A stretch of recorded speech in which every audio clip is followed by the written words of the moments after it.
ઉત્તરાયણને લઈને હાલમાં અમારા સિનિયર ડીસીપી અન્ના મોમાયા, અભિષેક ગુપ્તા, એસીપી અને સૌથી વધુ પોલીસની સાથે ફૂટ પેટ્રોલિંગ કરવામાં આવી રહ્યું છે. શહેરના 4 દરવાજા વિસ્તાર કે જેને ખૂબ જ સંવેદનશીલ આપણે કહીએ છીએ એ વિસ્તારોમાં અહીંયા જ સૌથી વધારે લોકો ખરીદારી કરવા આવતા હોય છે.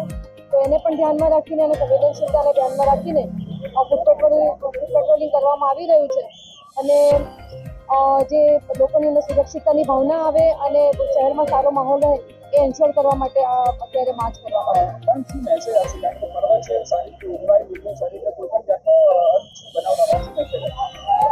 પોલીસ નામદાર હાઈકોર્ટના જે હુકમ છે એનું પણ પાલન કરાવી રહી છે. સોશિયલ મીડિયામાં કન્ટિન્યુઅસલી અવેરનેસ ચાલી રહી છે.